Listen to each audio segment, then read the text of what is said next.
Esta voz es esencial de lo que vamos a hablar hoy. Hace casi 2 años, desde estos mismos balcones, dije que tenía 3 honras en mi vida: la de ser soldado, la de ser un patriota y la de ser el primer trabajador argentino. Bueno, obviamente la voz que acabamos de escuchar es la del general Juan Domingo Perón, y es nada más ni nada menos que un fragmento del primer discurso del primer 17 de octubre, cuando toda la gente se movilizó tras el arresto de Perón. Pero no fue una cosa tan sencilla. Los militares que gobernaban en ese momento el país estaban divididos. Recordemos que desde 1943 el GO tenía una incidencia muy grande en la política interna, y en el GO precisamente militaba el entonces coronel Perón, que se hace primero con la Secretaría de Trabajo y Previsión, posteriormente va a quedarse además con la Secretaría de Guerra, el Ministerio de Guerra o Ministerio de Defensa, como lo llamaríamos hoy, y también se queda con el cargo de vicepresidente de la Nación. Justamente Perón estaba alineado con Rawson, el militar que saca, junto con los militares del GO, al presidente Ramón Castillo. Presidente democrático, pero bueno, en esa democracia sui generis que fue la década infame, donde lo que se perpetraba constantemente era el cumplimiento de tratados que beneficiaban al extranjero. ¿Por qué surge Perón? Porque Perón decide hacer una política que beneficie al obrero, apoyándose en las cosas más postergadas. Recordemos que, si bien hablamos de 1943, cuando surge por primera vez, los episodios de la Patagonia habían sido sumamente violentos en cuanto a la matanza de los obreros que estaban en pugna por su mejora salarial, por conseguir una jornada razonable y no quedar encadenados a los patrones de las estancias.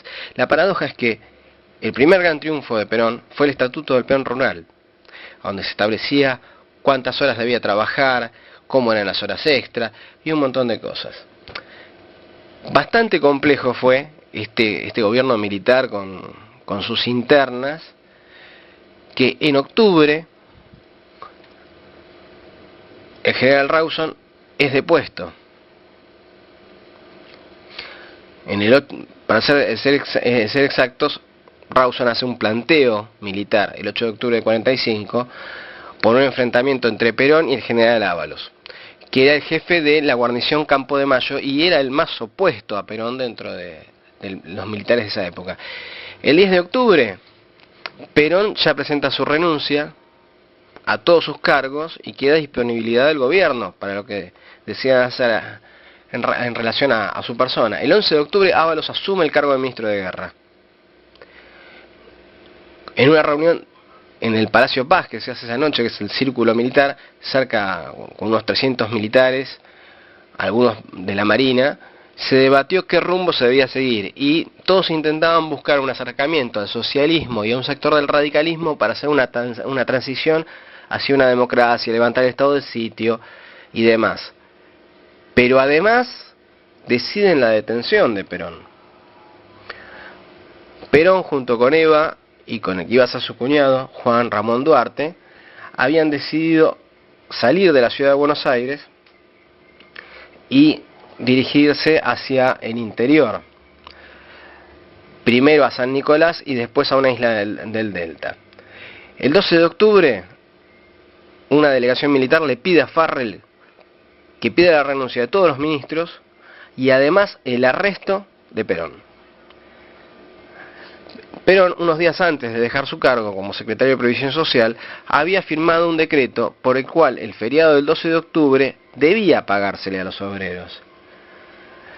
Y ocurre que cuando los jornaleros van a buscar su trabajo, especialmente los trabajadores de los panaderos, se encuentran con que el pago no estaba. Y en esa situación, el miércoles 16 de octubre, que era el día de pago de la quincena, van a plantear. Entonces, el pago y ven en el recibo que no está el pago del 12 de octubre. Al ir a cobrar la quincena, los obreros se encontraron con el salario del feriado 12 de octubre, no se pagaba, pese al decreto que había firmado el secretario de Previsión Social, como decíamos hace unos minutos. Paraderos y textiles fueron los más afectados por la reacción patronal. Cuando se quejaron, dijeron, vayan a reclamarle a Perón.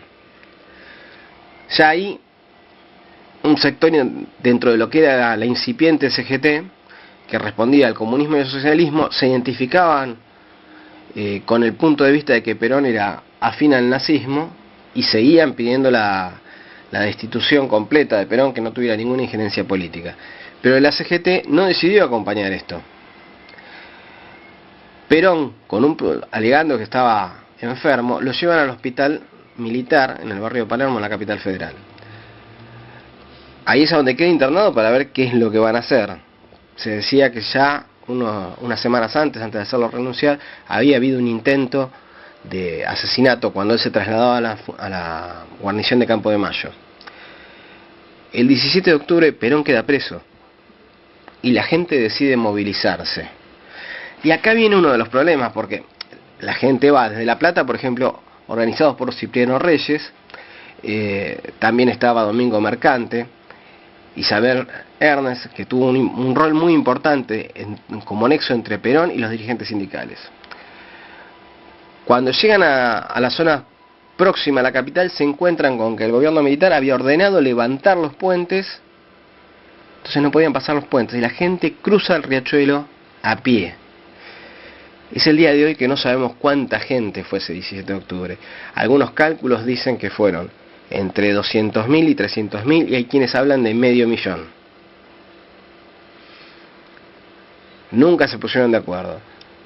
Por ejemplo, para el diario La Época, según ellos, hubo 450.000 personas. Para la Municipalidad de Buenos Aires, ellos decían que hubo 74.000 personas, a lo máximo 120.000. Nunca lo vamos a saber. El asunto es que cuando la gente llega a la plaza, la gente no se iba y la gente pedía por Perón. A regañadientes, Farrell lo hace salir de su prisión, que ya no era el hospital militar, sino la isla Martín García, y le pide que le hable a la masa. Perón da ese discurso.